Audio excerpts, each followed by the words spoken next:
Hello, podcast listeners. We know podcasts are a great way to catch up on a program that you may have missed on KSJE, and it's provided as a free service of this radio station. But you know, KSJE is now listener-supported, and so while you enjoy this podcast, we hope that you'll also take some time to join KSJE.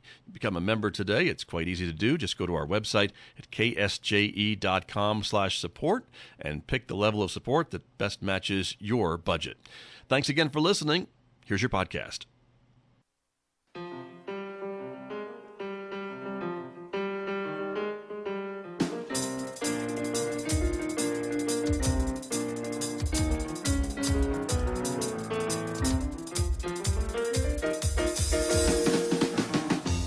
11 minutes past 8 o'clock. It is Monday morning, the 9th day of December, 2024. Good morning, everyone. I'm Scott Michlin. Thanks for tuning in to KSJE 90.9 FM over the air right here in San Juan County, New Mexico, including, of course, Farmington, Aztec, and Bloomfield, and Kirtland, New Mexico. In Durango, Colorado, we broadcast at 103.3 FM, and if you're listening anywhere else on Earth, you've gone to our website to do that, which is ksje.com, or maybe you've asked one of those smart speakers to play KSJE, because it'll do that too. Welcome, everyone. Also want to welcome our viewers this morning who are joining us. The video of this program is streaming out live to the KSJE Facebook page and also to our YouTube channel. So welcome aboard, everyone. I'm so glad that you're with us this morning. We are getting today an update about Aztec Schools as we come to the end of the calendar year, at least. So stay tuned for that. Interim Superintendent Laws is here with me, so stay tuned for our conversation, which begins in the next few moments right here on KSJE. And then later on, of course, Mick Hess will take over the studio. He'll take us roving with the arts, our classical music program that begins at 9:06 on KSJE. Don't forget, you can also connect with us on X or Instagram, in addition to Facebook and YouTube. If you're a podcast person, we invite you to subscribe for free to KSJE Podcasts. You'll find them places where you're already listening to podcasts, and maybe you'll discover a new local program that you may have missed. Outside our studios here at San Juan College, it is a sunny Monday morning, right now 24 degrees.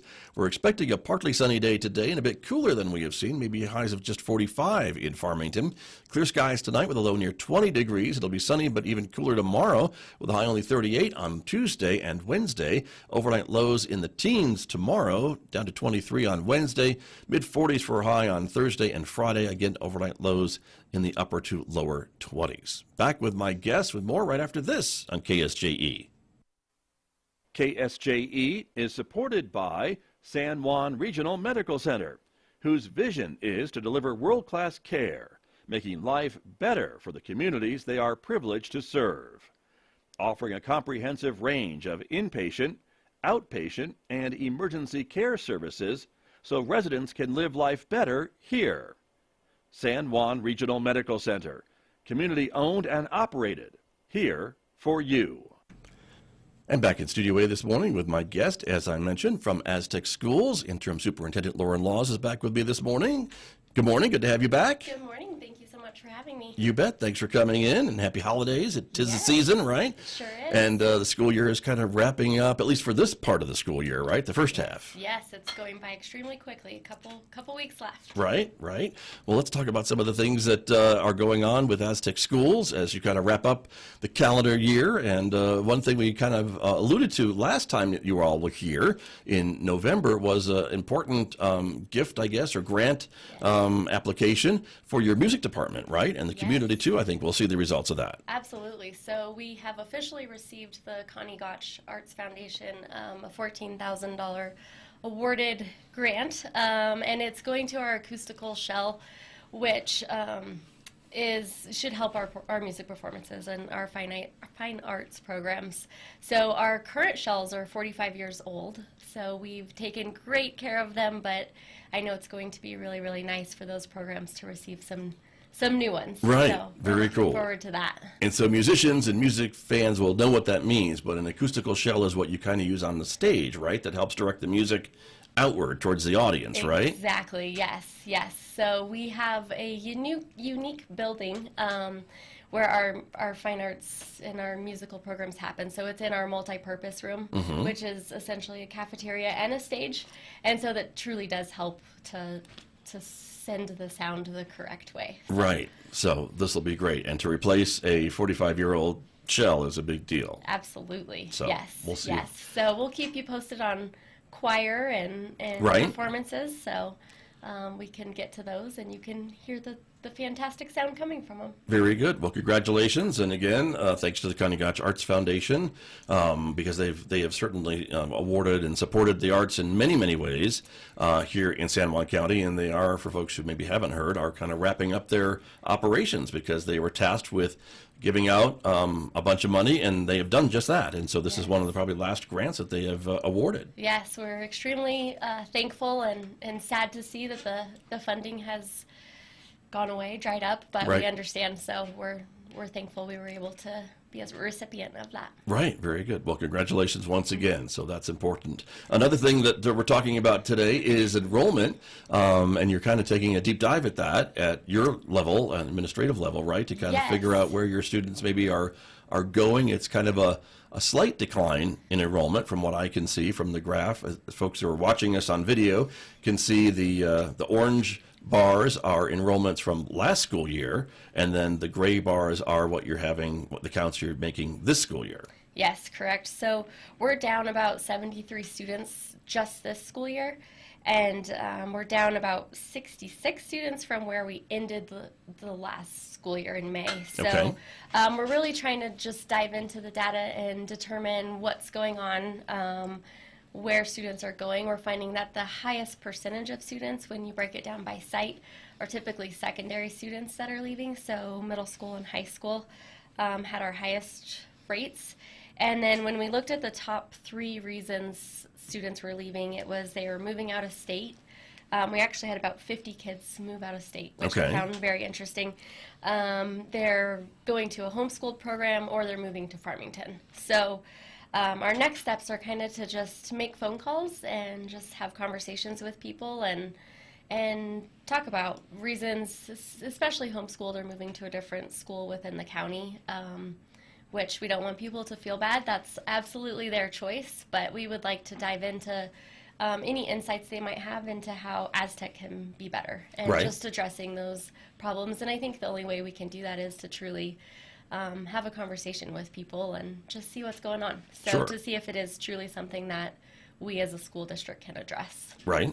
Makes sense to me. And as far as maybe prior enrollments, I mean, is this about average that you've been seeing recently, or is this a bigger drop than you were expecting? I think it's probably bigger. We have seen over the last few years just a steady decrease. Sure. So I'm not entirely shocked by it, but it feels like it's happening quicker than I'd like it to this year. Understood. So Well, and certainly, enrollment equals funding, and that equals Yes. dollars for your classrooms, and so that is also an important reason to study this, I guess, and to maybe try to understand it a bit better. very much so. That's a big part of it. Is I think that people sometimes forget, like, what happened to the funding. While our enrollment has dropped so much, that's huge. That's definitely a factor. So it's interesting because we see areas where we're growing, like our dorm, but not enough, and they're out of space. Right. So You can't Yeah. you can't add 70 kids over there. right. So I wish. Right. So that's Yeah. part of this as well. And so I guess if you had a message for maybe a parent or a guardian who's listening and watching us this morning, if they get a phone call from Aztec Schools, what would you like them to be open to tell you about, I guess? Yeah, I think just an honest conversation of, if there is something that it was Aztec, they're upset with or didn't like, that we're very open to hearing that. The term constructive criticism maybe comes to mind, Absolutely, right? absolutely. To say it in a, Yeah, in we a just- positive way or a constructive way. Yeah. Just have a nice, honest conversation, and I think that's the only way we can improve and get better. So, Right. And certainly there are some things that the school district can't control. If someone's moving out of state, a family's moving out of state, that's something that's just maybe better job opportunity or who Yes. knows what the situation is.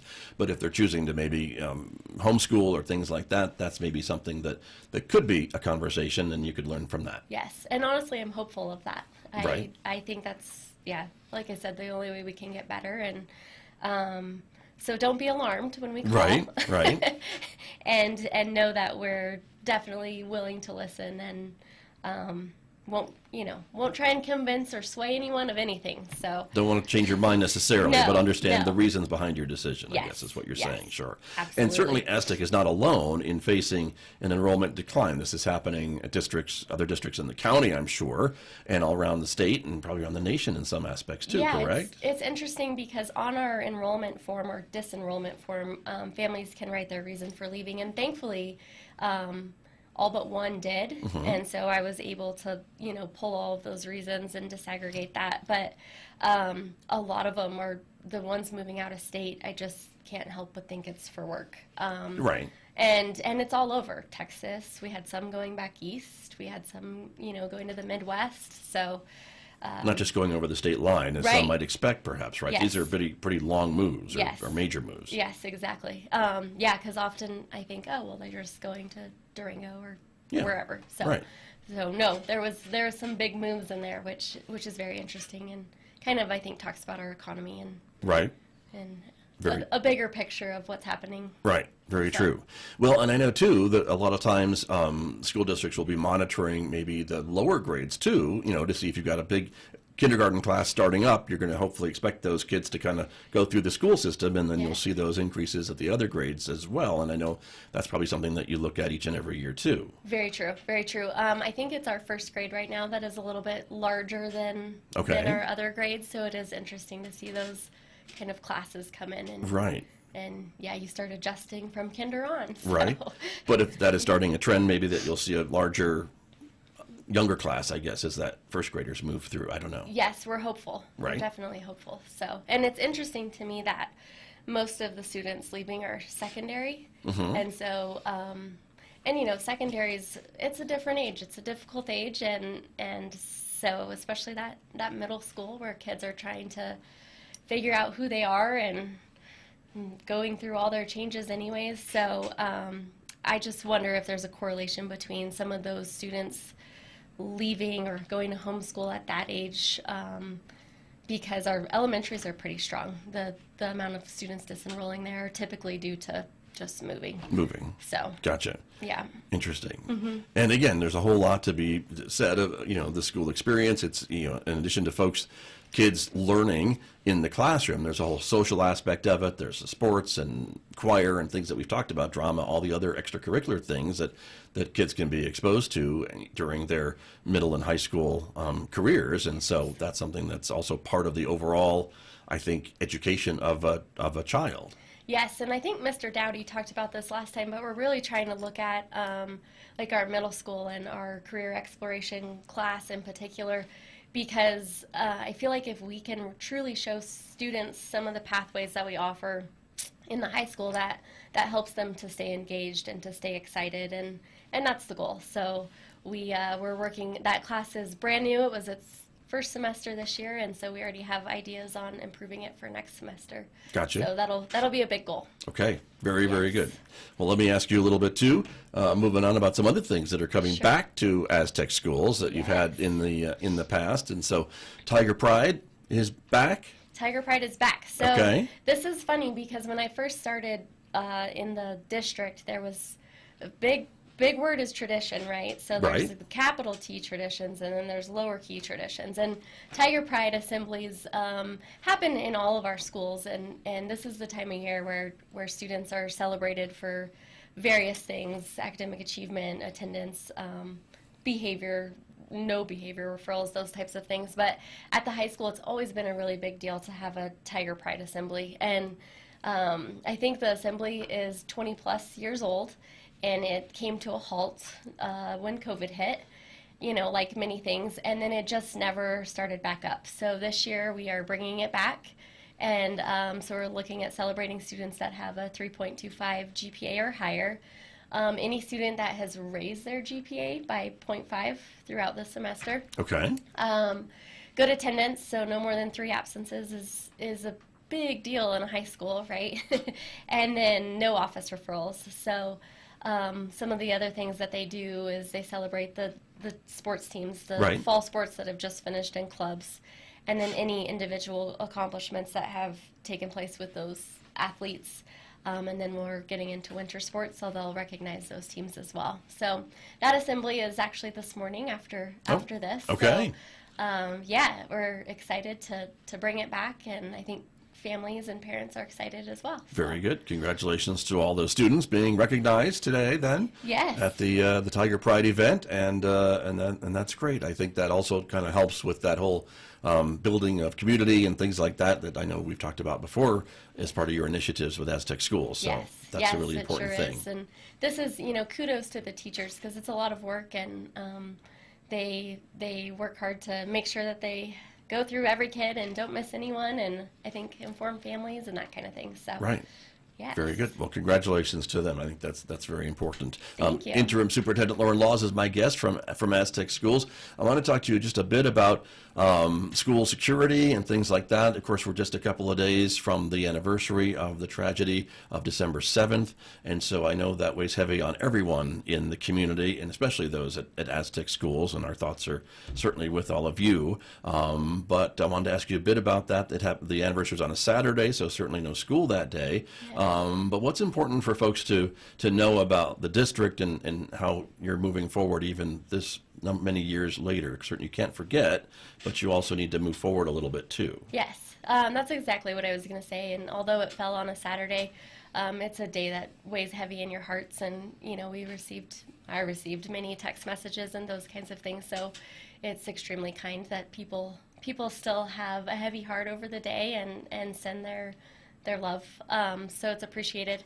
I think moving forward, we're always trying to be proactive with safety. So as a district this year, something that we've done is we have quarterly meetings with our administrative team, and we call them tabletops, but we're doing tabletop exercises. So we're diving into an emergency, and this actually past week we did one, and it was a health incident. So it could be a range of things. Right. But really just give them a scenario and then have them work through what are you going to do and who are you going to call, and making sure that we're not missing all of the pieces.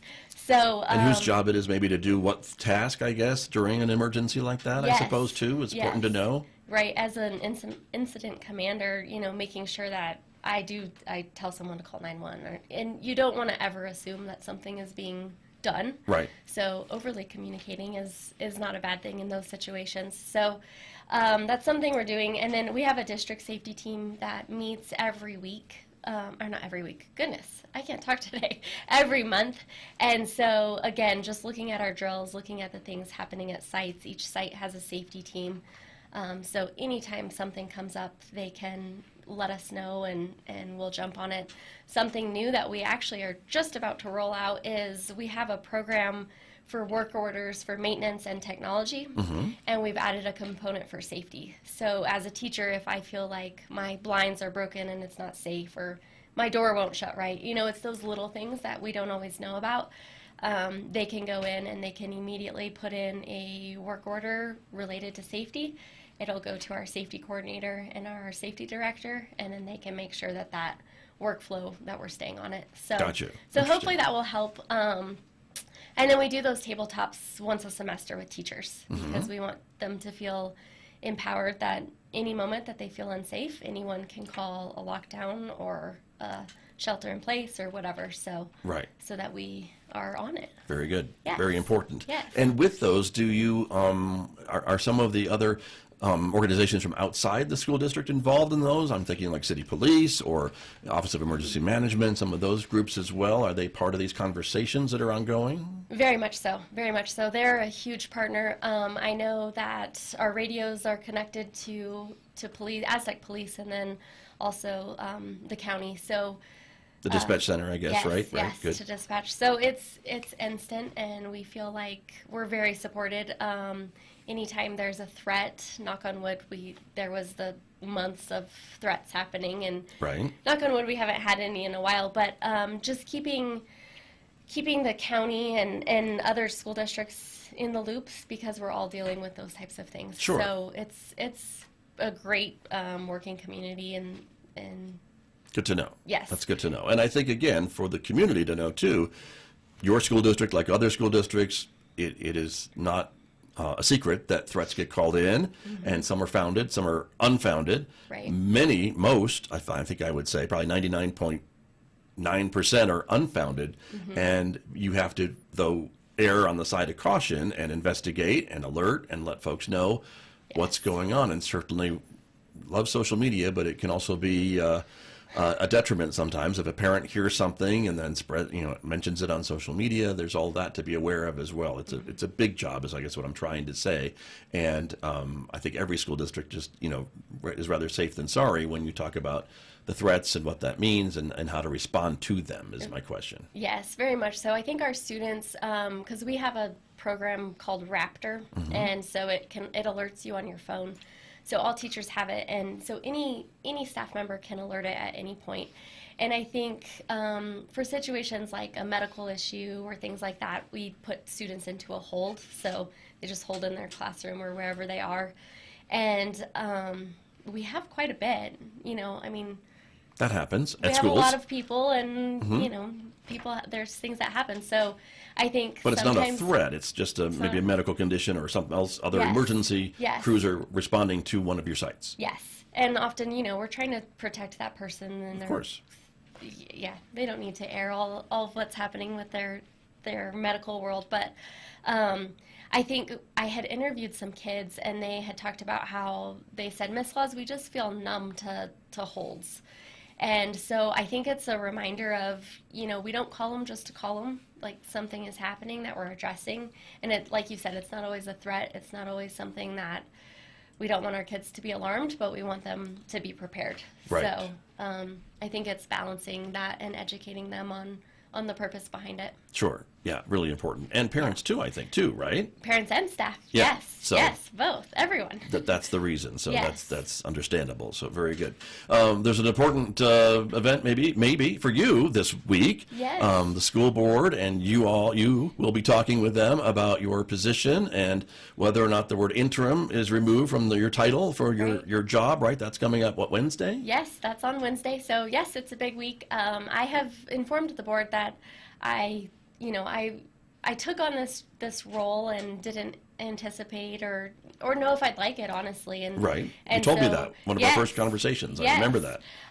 But I absolutely love it, and I love what I'm doing. I love the people I work with. I have always loved Aztec. It's just a special, unique little place. So I'm definitely interested. And so Wednesday is the big board meeting in which I guess next steps will be determined, and Okay. so we'll see what happens. But I'm hopeful that I will get to move on as superintendent and continue the work we're doing, because I feel like it's definitely the right work. Right. So, Very good. Well, yes. good luck to you. Of course, Thank the you. decision lies with the Board of Education. Yes, yes. To it does. offer you the permanent superintendent's position. Yes. But that's what they'll be talking about on Wednesday, it sounds like to me. Yes, So that'll be it. we'll find out in January, I guess. Yep, we'll fill you in. Okay. So thank you. Very good. Well, Yeah. interim superintendent, maybe for just a couple more days, Lauren Laws. Great to have you here.